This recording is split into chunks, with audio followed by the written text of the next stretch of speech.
প্রিয় দর্শক, আজকে আমরা আলোচনা শুনব আমাদের মুহররম মাস তথা আশুরা দিবসকে কেন্দ্র করে আমাদের সমাজে যে সমস্ত জাল হাদিস, এমনিভাবে ভুল হাদিস, এমনিভাবে মিথ্যা হাদিস প্রচলিত আছে, এরকম 10টি জাল বা মিথ্যা ভুল হাদিস নিয়ে আজকে আমরা আলোচনা শুনব।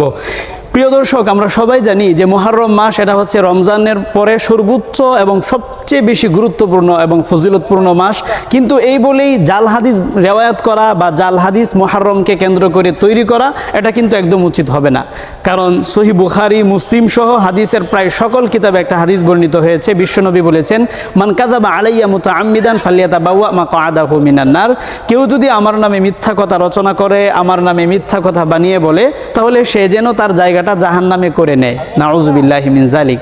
এজন্য এই সমস্ত মিথ্যা জাল হাদিস সম্পর্কে আমাদেরকে জানতে হবে, আমাদের ফ্যামিলি মেম্বারদেরকে, আমাদের সোসাইটি মেম্বারদেরকে সচেতন করতে হবে এবং নিজেরাও এই সমস্ত হাদিস বলা, বর্ণনা করা, এমনিভাবে অপরকে শোনানো, সেই সাথে কারো থেকে শোনা থেকেও বিরত থাকতে হবে। প্রিয় দর্শক, 1 নম্বর যে হাদিসটার কথা আমি বলবো সেটা হচ্ছে সাইয়্যিদুল আশহুরি আল মুহররম, তথা মুহররম মাস হচ্ছে বছরের সর্বশ্রেষ্ঠ মাস। এরকম একটা ভুল, এমনিভাবে জাল হাদিস, বানোয়াট হাদিস আমাদের সমাজে প্রচলিত আছে। মূলত এই হাদিসের কোনো ভিত্তি নেই। এই হাদিসের ব্যাপারে শেখ আলবানী রহিমাহুল্লাহ তার বিখ্যাত হাদিস গ্রন্থ দয়ফুল জামের 3326 নম্বর হাদিসে তিনি এই হাদিসের ব্যাপারে তিনি বলেছেন মাউদুউন, হাদিসটি মাউজু। এমনিভাবে তার বিখ্যাত গ্রন্থ সিলসিলাতুল আহাদিস দয়ফার মধ্যে 3728 নম্বর হাদিসের অধীনে আলোচনা করতে গিয়ে বলেছেন মাউদুউন, এই হাদিসটি মাউজু। মূলত মুহররম মাস রমজানের পরে দ্বিতীয় সর্বশ্রেষ্ঠ মাস হতে পারে, কিন্তু বছরের সর্বশ্রেষ্ঠ মাস হচ্ছে রমজান মাস। এরপরে 2 নম্বর যে হাদিসটির কথা বলবো সেটি হচ্ছে মান সামা ইয়াওমান মিনাল মুহররম ফালাহু বিকুল্লি ইয়াউমিন সালাসুনা হাসানা। কেউ যদি মুহররম মাসের একদিন রোজা রাখে, তাহলে প্রত্যেকটা রোজার বিপরীতে সে 30টা করে নেকি লাভ করে। এরকম একটা ভুল, এমনিভাবে জাল হাদিস আমাদের সমাজে প্রচলিত আছে। এই হাদিসটা ইমাম সুয়ুতি রহিমাহুল্লাহ তার আল জামিউ সগীরেও হাদিসটাই এনেছেন, কিন্তু এই হাদিসের ব্যাপারে শেখ আলবানী রহিমাহুল্লাহ দয়ফুল জামের মধ্যে হুকুম দিয়েছেন বা এই হাদিসের ব্যাপারে তিনি তার সিদ্ধান্ত জানিয়েছেন মাউজুউন, হাদিসটা মাউজু, বানোয়াট, মিথ্যা। এমনিভাবে সিলসিলাতুল আহাদিস দয়ফার মধ্যেও 413 নম্বর হাদিসের অধীনে তিনি আলোচনা করতে গিয়ে বলেন মাউদুউন, এই হাদিসটি জাল, বানোয়াট, মিথ্যা, এই হাদিসের কোনো ভিত্তি নেই। এজন্য কোনো ব্যক্তি মুহররমের একটা রোজা রাখলে সে 30টা নেকি পাবে, এই ধরনের যে হাদিস প্রচলিত আছে সেটা অবশ্যই বিশ্বাস করা উচিত নয়। এমনিভাবে এই হাদিস বর্ণনা করা থেকেও আমাদের বিরত থাকতে হবে।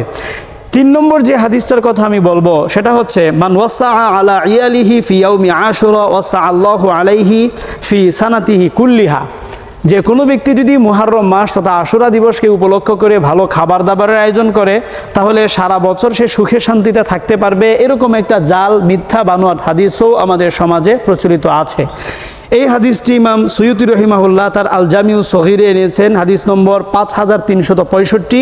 তবে এই হাদিসের ব্যাপারে শেখ আলবানী রহিমাহুল্লাহ তিনি তার দয়ফুল জামের 3670 নম্বর হাদিসের অধীনে, এমনিভাবে সিলসিলাতুল আহাদিস দয়ফার মধ্যে তিনি এই হাদিসের ব্যাপারে, এমনিভাবে মিশকাতেও হাদিসটা এনেছেন, হাদিস নম্বর 1926 এবং 1927 নম্বর হাদিস। এই হাদিসগুলোর অধীনে তিনি এই হাদিসের ব্যাপারে যে সিদ্ধান্ত জানিয়েছেন সেটা হচ্ছে জয়ীফ। এই হাদিসটি মারাত্মক পর্যায়ে জয়ীফ। তাছাড়া এই হাদিসের ব্যাপারে শায়খ ইমাম ইবনে তাইমিয়া রহিমাহুল্লাহ তিনি বলেছেন ইন্নাহু মাউদুউন ওয়াদাআহু মুখালিফু হুসাইন। এই যে মুহররম মাসে যদি ভালো খাবার দাবারের আয়োজন করা হয়, বিশেষ করে আশুরা দিবসে, তাহলে সারা বছর সুখে থাকা যাবে। এই হাদিসটা মূলত বানোয়াট, মিথ্যা, এই হাদিসের শরীর কোনো ভিত্তি নেই। হুসাইন রাদিয়াল্লাহু আনহুর যারা বিরোধী, তারা মূলত হুসাইন রাদিয়াল্লাহু আনহুর শাহাদাতের দিবসটাকে একটা আনন্দ উল্লাসের দিবস বানানোর জন্যই তারা এই হাদিস আবিষ্কার করেছে। এই হাদিসের কোনো ভিত্তি নেই। তাছাড়া এই হাদিসের যে মূল টেক্সট, ওই টেক্সটের মধ্যেও কিছুটা প্রবলেম আছে। কারণ যদি আপনি আপনার ফ্যামিলিতে এই দিন ভালো খাবার দাবার আয়োজন করেন বা আনন্দ ফুর্তি করেন, তাহলে এটা রোজা রাখার সাথে তো কিছুটা সাংঘর্ষিক হচ্ছে। মুহররম মাসের সবচেয়ে গুরুত্বপূর্ণ আমল হচ্ছে রোজা রাখা আশুরা দিবসে। তো আপনি যদি আশুরার দিন আনন্দ ফুর্তি করেন, খাবার দাবার খান, আয়োজন করেন ঢোল পিটিয়ে, তো এর মাধ্যমে তো আসলে রোজা রাখার যে বিধানটা সেটার সাথে সামঞ্জস্যপূর্ণ হচ্ছে না, বরং বিপরীত হচ্ছে। এজন্য এই হাদিসের মূল টেক্সটের মধ্যেও যেহেতু প্রবলেম, সব কিছু মিলে এই হাদিস হাদিসটাকে আসলে শরীয়ী এমনিভাবে বিশুদ্ধতার মানদণ্ডে উত্তীর্ণ বলা যায় না, হাদিসটা অবশ্যই বর্জন করা উচিত। 4 নম্বর যে হাদিসের কথা বলবো সেটা হচ্ছে আশুরা ঈদু নাবিয়্যিকুম কানা ক্বাবলাকুম ফাসুমুহু আনতুম, যে তোমাদের পূর্ববর্তী নবীদের জন্য আশুরার দিবসটা ছিল মূলত ঈদের দিন, সুতরাং তোমরা সেদিন রোজা রাখো। এরকম একটা হাদিসও কিন্তু আমাদের সমাজে অনেকেই বলে থাকে। হাদিসটি ইমাম সুয়ুতি রহিমাহুল্লাহ তার জামে সগীরে এনেছেন হাদিস নম্বর 5365, কিন্তু হাদিসটির ব্যাপারে শেখ আলবানী রহিমাহুল্লাহ তার দয়ফুল জামের 3670, এমনিভাবে সিলসিলাতুল আহাদিসিদ দয়ফার মধ্যে 3851 নম্বর হাদিসের অধীনে তিনি এই হাদিসের ব্যাপারে সিদ্ধান্ত জানিয়েছেন দয়ফ, হাদিসটি জয়ীফ, বর্জনীয়। এমনিভাবে এই হাদিসটি বিশুদ্ধতার মানদণ্ডে উত্তীর্ণ নয়। এবং এই হাদিসের যে মূল টেক্সট সেটার মধ্যেও আসলে কিছুটা প্রবলেম আছে, কারণ পূর্ববর্তী নবীদের জন্য যদি আশুরার দিবসটা ঈদের দিন হতো তাহলে অবশ্যই আমাদের জন্য এই দিবসটাকে আনন্দ এমনিভাবে ঈদের দিবস হিসেবে ঘোষণা করা হতো বা আনন্দ ফুর্তি করার জন্য বলা হতো, রোজা রাখার জন্য বলা হতো না। এই জন্য এই হাদিসের টেক্সটের মধ্যে প্রবলেম থাকার কারণে এই হাদিসও বর্জন করা উচিত। এরপরে 5 নম্বর যে হাদিসটা প্রচলিত আছে সেটা হচ্ছে মান সামা ইয়াউমা আশুরা কাতাবাল্লাহু লাহু ইবাদাতা 60 সানা। কোনো ব্যক্তি যদি আশুরা দিবসে ইবাদত করে তাহলে আল্লাহ রাব্বুল আলামিন তাকে 60 বছর ইবাদত করার সমপরিমাণ সওয়াব দিবেন, এরকম একটা হাদিস আমাদের সমাজে প্রচলিত আছে।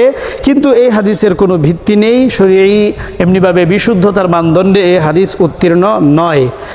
এরপরে 6 নম্বর যে হাদিসটার কথা বলবো সেটি হচ্ছে মান আহিয়া আশুরা ফাকান্নামা আবাদাল্লাহ মিথলা ইবাদাতি আহলি সামাওয়াতি সাবঈ। কেউ যদি আশুরা দিবসে ইবাদত করে তাহলে কেমন যেন সে ফেরেশতাদের মতো ইবাদত করলো, এবং সমস্ত ফেরেশতারা ইবাদত করলে যে পরিমাণ সওয়াব পাওয়া যেত সম্ভাব্য সেই পরিমাণ সওয়াব আল্লাহ পাক তার আমলনামায় দিবেন। এরকম একটা জাল হাদিস আমাদের সমাজে প্রচলিত আছে। এই হাদিসেরও সনদে প্রবলেম আছে, বা এই হাদিসের যারা বর্ণনাকারী তাদের মধ্যে অনেক রাবী আছেন যারা আসলে সঠিক হাদিস রিওয়ায়াত করেন না, বিদায় হাদিসটি বর্জন করা উচিত। এরপরে 7 নম্বর যে হাদিসের কথা বলবো সেটি হচ্ছে মান ইগতাসালা ইয়াউমা আশুরা লাম ইয়ামরাদ ইল্লা মারাদুল মাউত ওয়া মান ইগতাহালা ইয়াউমা আশুরা লাম তারমাদ আইনা। কোনো ব্যক্তি যদি আশুরা দিবসে গোসল করে তাহলে সে মৃত্যুর সময় মানুষের যে স্বাভাবিক অসুস্থতা হয়ে থাকে সেটা ছাড়া আর কখনো সে অসুস্থ হবে না, এমনিভাবে জীবনে কোনো দিন তার চোখে কোনো সমস্যা হবে না, এরকম একটা হাদিস কিন্তু আমাদের সমাজে প্রচলিত আছে। এই হাদিস ভুল, বানোয়াট, মিথ্যা, এই হাদিসের কোনো ভিত্তি নেই। 8 নম্বর হাদিস হিসেবে বলতে পারি খলাকাল্লাহুস সামাওয়াতি ইয়াউমা আশুরা ওয়াল আরদা কামিসলি। আল্লাহ রাব্বুল আলামিন আশুরার দিন এই আসমান জমিন সব কিছু সৃষ্টি করেছেন, এটাও ভুল, এটাও মিথ্যা, এই হাদিসের কোনো ভিত্তি নেই। 9 নম্বর হাদিস হচ্ছে খলাকাল্লাহুল কলামা ইয়াউমা আশুরা ওয়াল লাওহা মিসলাহু। আল্লাহ পাক এই আশুরা দিবসে লৌহ কলমকে সৃষ্টি করেছেন, এমনিভাবে তিনি লাওহে মাহফুজকে বানিয়েছেন। এই হাদিসও মিথ্যা, ভুল, এই হাদিসের কোনো ভিত্তি নেই। 10 নম্বর হাদিস হিসেবে বলতে পারি মান সামা আখিরা সানা ওয়া আউয়ালা সানাতিল উখরা জাআলাল্লাহু লাহু কাফফারাতা 50 সানা। কেউ যদি জিল হজ মাসের শেষ তারিখে এমনিভাবে মুহররম মাসের প্রথম তারিখে কেউ যদি রোজা রাখে তাহলে আল্লাহ পাক তার 50 বছরের গুনাহ খাতা মাফ করে দিবেন। এরকম একটা ভুল হাদিস আমাদের সমাজে প্রচলিত আছে, এই হাদিসেরও কোনো ভিত্তি নেই। এই সবগুলো হাদিসকে ইমাম সুয়ুতি রাহিমাহুল্লাহ তার বিখ্যাত জাল হাদিসের গ্রন্থ আল্লাহ আলিউ আল মাসনুআ এর মধ্যে উল্লেখ করেছেন 2 নম্বর খণ্ডের 92 নম্বর পৃষ্ঠা। সর্বশেষ তিনি এই হাদিসগুলোর ব্যাপারে তার যে গবেষণা তিনি এভাবে ব্যক্ত করেছেন যে মাউদুউন, এই হাদিসগুলো সবগুলোই বানোয়াট, সবগুলোই মিথ্যা, সবগুলোই ভুল। এই হাদিসের মধ্যে আফাতুহু হাবিবুন, এই হাদিসের সনদের মধ্যে বা বর্ণনা পরম্পরার মধ্যে একজন ব্যক্তি আছেন যিনি হাদিসটা রিওয়ায়াত করেছেন, তার নাম হচ্ছে হাবিব। এই হাবিবের কারণেই মূলত এই হাদিসগুলো জাল হয়েছে, কারণ হাবিব তিনি কখনো সঠিক হাদিস রিওয়ায়াত করতেন না, বর্ণনা করতেন না, তিনি জাল হাদিস তিনি বানাতেন। তো হাবিব ইবনে আবি হাবিবের কারণেই মূলত এই হাদিসগুলো জাল হয়েছে।